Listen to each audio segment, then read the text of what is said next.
Welcome to the Walla Way. This is Imran Nanlawala, and I got a amazing panel of speakers today. We have current and former college players, a couple national coaches, an entrepreneur, and a some great speaker, a great orator, and then I'm also joined by these three individuals. So thank you guys for joining. Nobody picked up on that joke. So No, so I'll make some quick introductions. guys, if you didn't know that, he was. I know we were one.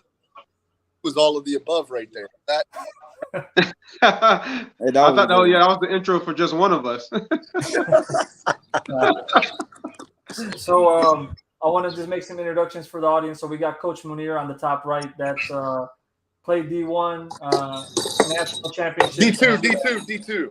D2. My apologies, D2 coach, a championship coach at the national and state level, and currently coaching in Qatar. We got a new guest with us today, Samuel, who's from South Carolina, and he's playing D2. I'm assuming you're a guard. Is that right, Sam? Yes, sir. Yes, sir. Guard at Sam. Last year, correct? Yes, last year, last dance. Last dance. So, and we got the shooter. We got the shooter in Travis. Travis, you also played college ball, correct? Yeah, D2 track and basketball. There we go. So just we got the crew now, and hopefully we can do this more often, guys. But just wanted to pick all your brains, and obviously we can take these conversations in many different ways. But me and Jamel were on yesterday, and we predicted that if the Miami Heat lost yesterday, that there's a good chance it's probably a wrap for them. So why don't we start there, and you guys tell me what you think. Go ahead, Travis. You start it off, and then we'll kick it to Samuel. All right, yeah. I mean, Charles Barkley was talking about this the other day, and I mean, I think there. I mean, what is it? I think the stat is 158 and or 0 and 158 or something like that. As far as the many teams have come back, like no one's ever come back, Mm-hmm. and it's due, right? It's due Mm-hmm. for that to happen at some point, and this is like a perfect storm because really, I mean, I don't think anybody will argue that Boston has more talent than Miami, right? I mean, Boston's overall probably a better team. Mm-hmm. But, if it was going to ever happen, it would be this type of situation because Boston's just now finally starting to play like they normally play. Right. And quite frankly, Miami's starting to play like they were normally playing all season. So it's one of those things where it's like, I mean, it's very interesting now because these guys, the role players on Miami's team, were kind of playing out of their minds, and now they're kind of coming back to earth. Mm-hmm. So if they lose in Miami, man, this would be crazy, man. I mean, it would be crazy. But I still think Miami's gonna win. I feel Mm-hmm. like they're very very well coached Mm-hmm. and they're a good defensive team. And then they got Jimmy Butler, who's clutch. So I feel like they're going to treat this game 6 like a game 7. So I still think they're going to pull it out. But we'll see, man. It's very interesting. Now I'll give you that. Samuel, thoughts? Yes, sir. I'm a Celtics fan, so I'll try not to be too biased. But I think definitely both teams have the tools to win. Obviously, with Miami elevating their team to a Jimmy Butler elevating his team to a 3-0 lead. I mean, it's hard. It's hard not to lose that. And then you got Tatum. Is just now playing. He's starting to play as a superstar that we all know that he is. And I think before Game 4, there was a stat that he did not have a field goal in the fourth quarter. And you're like, man, what is he? What is he doing? So he's definitely starting to tap into the superstar that we all know that he is. He's elevating his player, as a, we all know as a top dog on your team or as a leader. When you elevate, everybody else begins to elevate too. And we all starting to see that, especially with Game 5. A whole team. The whole team was just feeding off his energy. He was attacking early, and everybody was hitting. I think they had the thing with Boston. I mean, there's a lot of things with Boston, but especially when they're hitting, they're hard to beat, and when they're not, it's gonna be a rough night. So it's definitely gonna be a great series. Now it's kind of like like Jalen Brown. He always said energy is starting to shift, and it's definitely starting to shift. And I think it was either Kenny or Charles Barkley that said last night that definitely the Heat's confidence is not shaken, but it's definitely stirred. Yeah. So they should definitely take Game 6 like it's a Game 7, or coming back to Boston. Momentum, man. You don't want that. Coach Mo. So from your perspective, what are you seeing as someone who draws up X's and O's and has to make adjustments for different games and whatnot? What are you seeing here? Well, unfortunately, because I'm on the other side of the world, and I've actually been following the playoffs locally here in Qatar a little bit more than the NBA stuff, especially after my Lakers got swept. So I shouldn't even say my Lakers, because I'm really just a fan of good basketball, and I've always wanted LeBron to do his best, mainly because he's chasing something that is basically unattainable, in my opinion. I don't think there'll ever be somebody that'll be considered ever better than Jordan. But I'm going on a tangent here. Back to the subject at hand. You make a good point so far. I'll keep it very general, just as somebody who's been on the side of playing in series and momentum changes and how certain players play on the road versus. I think it's very, very hard to win 4 games consecutively against a team that is just as good as you. It's not an easy thing to do. I've played series where it's, we're down, but we know we have certain advantages over the other team, and we come back and beat them. But unless there's, and I don't know because I haven't been watching, but unless there's been an injury, some sort of shift other than them just playing good basketball, I just don't see it. I don't see them being able to expand the amount of energy for 2 more games to come back from 0-3. Like everybody always says, 1 game at a time. It is 1 game at a time, but you expand a certain amount of energy. It's not like you didn't just win a game. You won 2 games, and it's not going to get easier to win the next 2 just because you won those 2. It actually gets more difficult. So, right.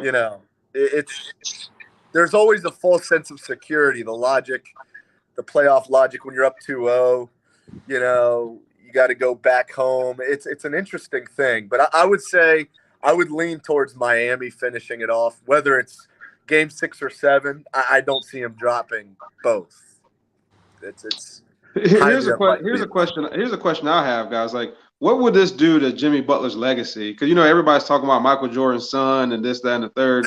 This whole time, which I didn't even know. Imran had to put me up on game about why that meme or rumor actually has some teeth to it. But like the point is that what would it do to his legacy if Boston actually came back and won? What would that do to Jimmy Butler? Like playoff Jimmy, this whole legend, this whole build up. What would it do to him?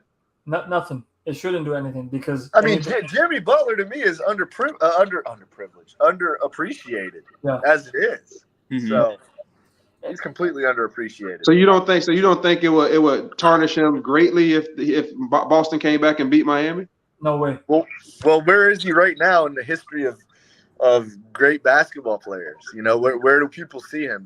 Is he a no-brainer Hall of Famer? Is he a? I mean, you see how you're nodding your head there. You're not even sure, right? So why keep him on that pedestal if he's not? Well, if you look at his numbers in the playoffs, you would say he's a Hall of Famer. His playoff numbers are Hall of Fame level, but his regular season numbers are kind of pedestrian. No, I think he deserves more credit. I think he just deserves more credit, man. He's getting it done. I think it changes. But come on, man. Ain't no way in the world you can let a team come back beat you 4 straight, and you're up 3-0, and that doesn't do something to your even just like now in your current state of the NBA. Not talking about historical, but like just what your reputation is now. Like that's gonna hurt. That's gonna hurt. Who's he hooping with, man? Who's he hooping with? You also gotta put it in perspective in the sense that his second leading scorer is injured and out. His 6th man off the bench. Oh my God! Come on, man.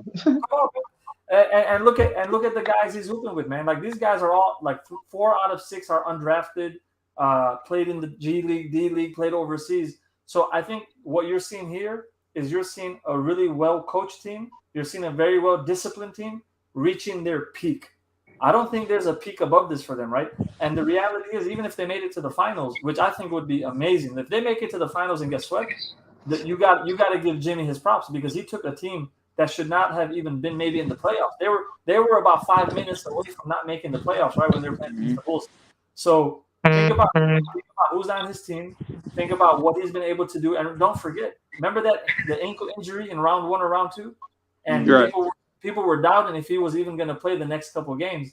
So I don't think it really hurts his reputation. Number one, you guys can speak on this more. It's a team game, so obviously, and he is not once in a lifetime talent like a LeBron James, right? I think what Coach Mo was alluding to is Jimmy Butler for me is the definition of hard work, grit, grind, and just discipline. Is he a guy who's that has the most talent in the world? I don't think so, but I don't think it hurts his reputation much. That's just my opinion. Sam, you were going to say something.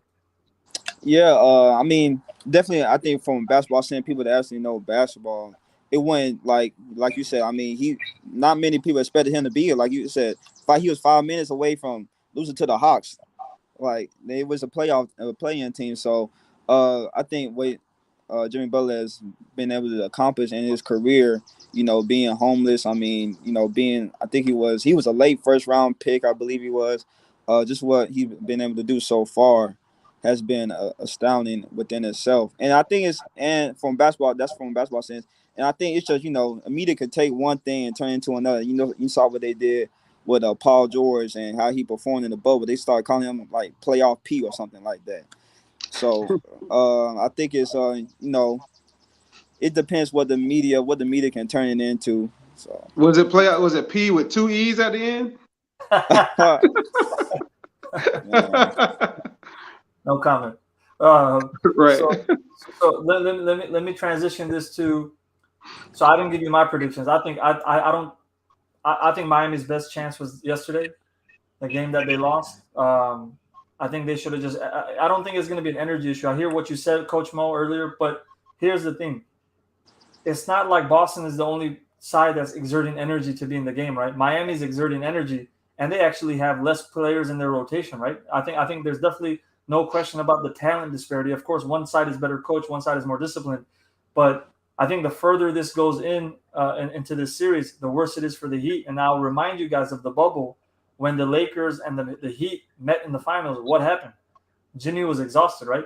Jimmy did all that heavy lifting for all those previous rounds, and he had to guard LeBron James. He had to give it his all on offense. And you could tell by the end of that series, he was depleted, super depleted. Were they fully stacked in that? And when they played against the Lakers in the finals, did they have a full team? I believe they had a full team. Yeah. What's these shots you're trying to take at Jimmy, man? Go ahead, man. Speak. Well, I'm not trying to take no shot. I'm just saying, like you can't. You mentioned earlier, you were saying, well, who's he got on his team? Not like, it's the same guys he got on his team where he was up 3-0. Like, I mean, so how can you all of a sudden now, if you lose 4 games, I ain't got no help on my team now? It's kind of like the same stuff people try to do with LeBron all the time. It's like, when the team winning, it's all LeBron. LeBron's the greatest. When the team's losing, I don't got no help. It's like, come on, man. Like you can't have it both ways. Well, this is the thing. Trav. I think it's easiest, and not just with LeBron, but with any player.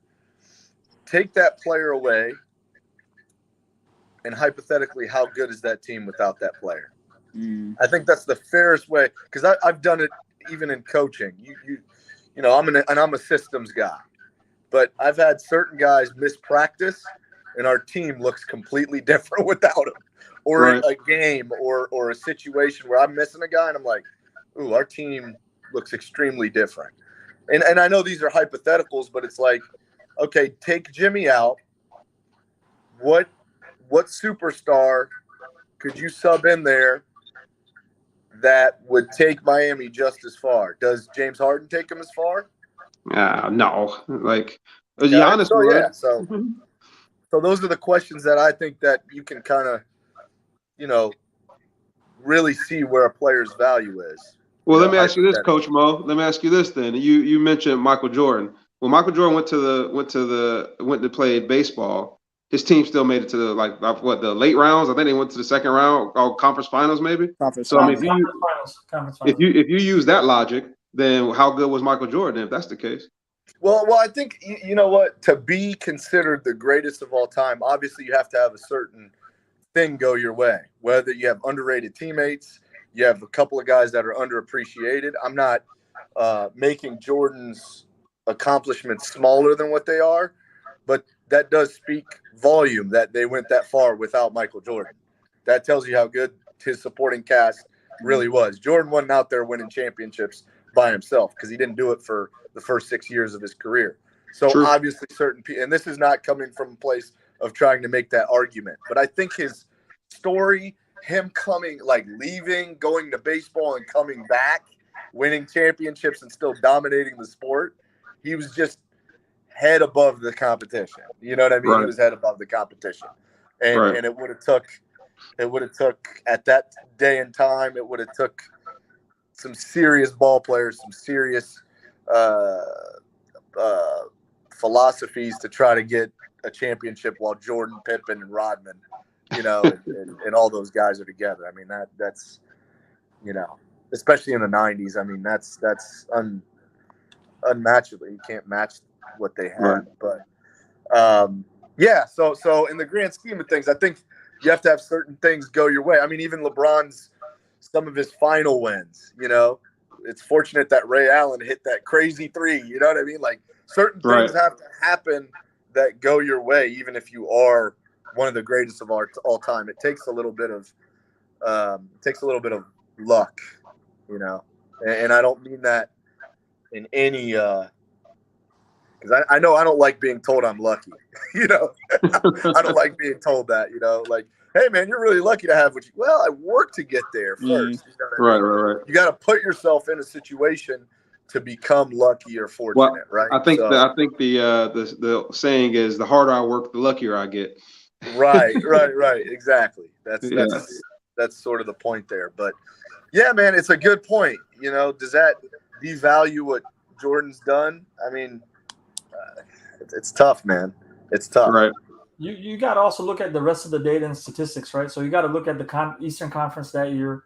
Were any of the other teams injured? Were the Hawks injured? Were the Heat injured? Were the Knicks injured? So I think it's a valid point, Travis. But at the same time, like if you go into the numbers never lie, right? And that's like, I hate to draw this comparison, but when the media was on their war campaign against Nikola Jokic and making sure that he didn't get the MVP, right? All you had to do was pull up the numbers and compare his numbers to Embiid. And for me, it was very clear who the better player was, right? The more reliable player, the player who showed up, the player other than points who played more minutes, averaged more rebounds, got more assists, had a better PER, etc. So I think if we were to look into the numbers of what the Bulls did that season, I'm sure the numbers would reveal something. Sure, I agree. I mean, like I said, I think Jordan's the GOAT. I mean, not even a question. It's not even a debate as far as I'm concerned. But I'm just saying, like, you can't use different logics to fit a narrative when you wanted to fit it. Like, you know what I mean? So I just feel like it will be hard for me to look at Jimmy Butler the same. I think Jimmy Butler's a very good player. Is he a superstar, a generational talent? I don't know. I mean, I think, you know, he's been to a finals, he's been to a number of All-Star games. Maybe he sneaks in the Hall of Fame after his like fifth try. Who knows? But the point is that if you're up 3-0 and you lose 4 straight, and there's no major injuries or anything like that, you just started getting beat 4 straight games. That's gonna that should shake a legacy, if nothing else. Like, it's like, man, you're the only person ever that had a team come back on you 4-0. So I don't know whatever excuse. I mean, yeah, if he gets hurt, a bunch of people get hurt, okay, whatever. But like, it's kind of hard to make an excuse for that, in my opinion. But so let me ask you, which is worse, being a 1 seed and losing to an 8 seed when you went through and swept through the whole regular season, right? Like in Giannis's position. I think the Mavericks did it one time when Dirk was Golden State, maybe against Golden State. Yeah, Golden State. I think Baron Davis was playing, and you know. So what do you think is worse? The position that Jimmy Butler would be in as what are they, a 5 seed? They're 8 seed. They're the 8 seed. See, I'm out. That lets you know how out of the loop I am. So I mean, really, I feel like Jimmy feels like he has nothing to lose. We're an 8 seed. You know, we went up 3-0, and you know, worst case scenario, 4-3, and we were an 8 seed. We were barely supposed to make the playoffs anyway. That sounds like cope to me, bro. Like, that's just like, oh, I already got my excuses lined up if we lose. We weren't supposed to be here anyway. It's like, bro, like when y'all was up 3-0, we dancing in the stands and we, you know what I mean? It's like, come on, man. Like now all of a sudden, oh, you know, it's all good. We you know, I mean, that sounds like cope to me, man. Like but to answer your question, my opinion, I'd like to get your guys' opinion because it's a really good question. Who's in a worse position? I mean, I would think Jimmy Butler's in a worse position given the lead that they had. I mean, Jason Tatum obviously is going to do something to them, but nobody, I mean, in my opinion, Jason Tatum has never really been, he's a superstar, but he's not like super clutch like that. Like, I mean, nobody, I mean, you guys might think different, but I've never seen Jason Tatum as like, give him the ball at the end of the game and like, he going to go get you a bucket type. Like I've never really known him as that. So if they lost, it's like, whatever, but being up 3-0 and losing, no one's going to remember the fact that Boston lost, you know, to the Heat. Everybody will remember that the Heat were up 3-0 and lost and lost that lead. Sam, what do you think? Definitely. I mean, to be up 3-0 and then I mean, obviously Boston is a talented team, but you're up 3-0, man. It's hard. Like you really have to kind of bow down every game after that. So and then back when what you said, Travis. I mean, Tatum, he's been it's been the debate in Boston. 1A, 1B with Tatum and Brown. I mean, those two guys. I mean, you can basically you can even say that Jaylen Brown was more clutch in the moment under 2 minutes when the game is on the line. So definitely they both have some going to do. But yeah, just to be up 3-0 and then lose a series, you can't. That will hurt. That will hurt most definitely. I disagree, man. I think it's bad. I think it's bad for both. But here you got Boston who made it to the finals. They lost. They got better by adding Brogdon, so that was supposed to be their missing piece. And then they were a top seed all year, and they made it to the Eastern Conference Finals again, and they were looking good. And you got somebody who finished, I think, top 3 in MVP voting in Tatum. And you got 1A and 1B in Brown, right? And then you still got that vet in Horford. You got Marcus Smart as your defensive stopper. You got Brogdon. You got the Williams brothers. They have no excuse to be losing this series if you were to be fair, right? They should have maybe swept the Miami Heat. I get what you guys are saying because the Heat got up 3-0, but it's still a 48-minute game, man. It's like every minute counts. And I don't know. You can go back to what Coach said. He's like, there's a lot of things that have to go right for a championship team to win. And I feel like at the beginning of Boston season, the thing that hit the most was Udoka. I mean, I don't think last year they definitely wouldn't have made it as far without Udoka. And then you can just me being it was definitely during the season. I don't even want to watch the Celtics no more because between this season and last season, it's two totally different teams. On defense, they're not as sound as they was last year. I mean, you got this year, they trying to early in the season, they're trying to make a highlight play. And I'm like, man, I just want to turn it off after that.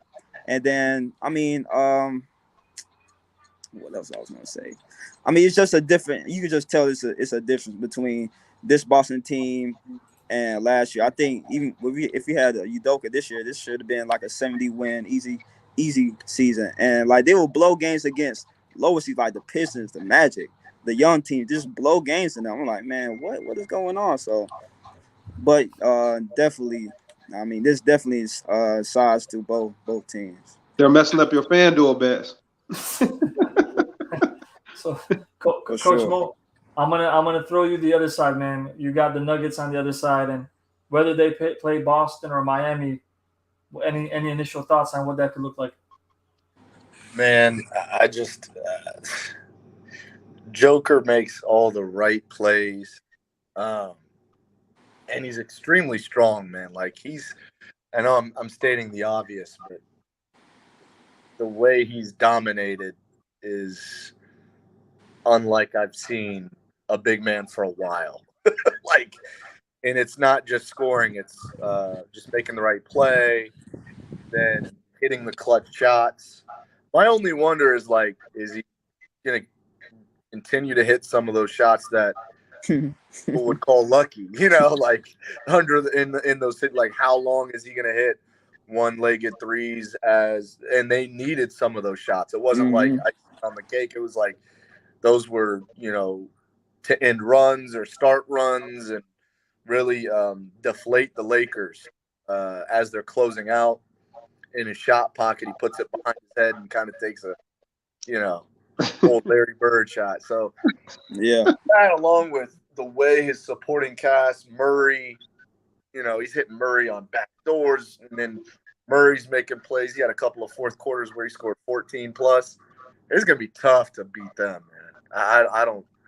I don't see either or being able to hang with. I just don't see it. Not Is really. Murray a point guard or a shooting guard? He's a point guard. He can score. I mean, he'll post, he'll fade. I mean, he's Yeah. a point guard. He's a point guard who tries to score. Yeah. Coach, where do you rank Murray at as far as guards in the league right now?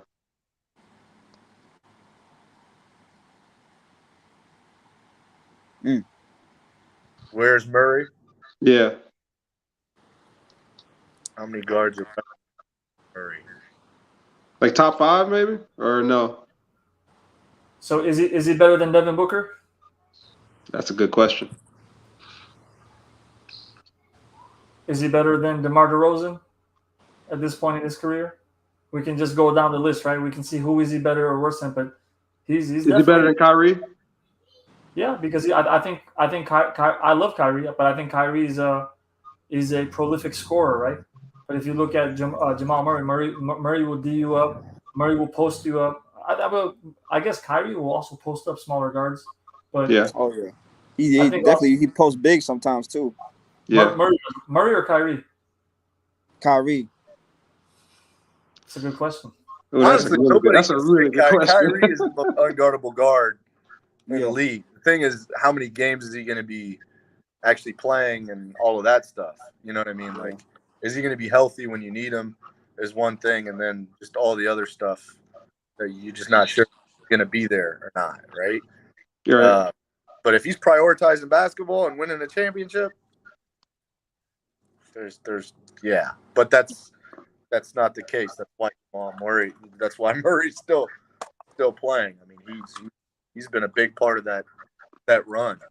Right. Outside of Steph and Dame, I mean, it's probably an argument, right? For the rest of them is kind of, put them in a bag and pick a name out of the hat, in my opinion. I was trying to pull up the stats. That's what I was doing right now. But so give us your prediction, Travis. Regardless of who makes it to the finals from the East, what do you see happening in the finals? Denver in 6 if Boston makes it, and Denver and a sweep if the Heat make it. How about you, Samuel? Yeah, I think Denver has definitely looked like the most sound team all playoffs. So I got them both. Either or team got them in 5. Yeah, I agree. I think Boston obviously has more to put up against Denver. They got enough bigs. They got big bodies to put up against Jokic. They got a lot of depth, but I think if it's Miami, probably in 4 games, and if it's Boston, it's probably going to be in 6 games. But it also depends on. I think some of your frustrations that you shared about Boston are on point. Like they lack discipline. They're so undisciplined. And even on offense, sometimes it's like, what are they trying to do, right? Like they're down by 10 points, 12 points, and you got Jaylen Brown pulling up for threes as he's pulling up past half court. Yeah. So frustrating team to watch this year. But that's it, man. I wanted just to do this one today, kind of casual, and try to get here with you guys regularly, at least once a week, and we can catch up as the finals are going on, and then as we get closer to the draft and we see where people fall in terms of who's getting pulled into what spot. Obviously, we got to talk about Wemby, and the Spurs are gonna pick him up, and then maybe as that falls through, and you get some of the offseason moves starting to happen, we can discuss that as well. But always a pleasure and honor, guys, chatting basketball with you guys, and looking forward to having you guys on again next week. Absolutely. Thanks, Yes, man. sir. Appreciate it. All right, brother. Appreciate you. No problem. Give me just 1 second here, guys.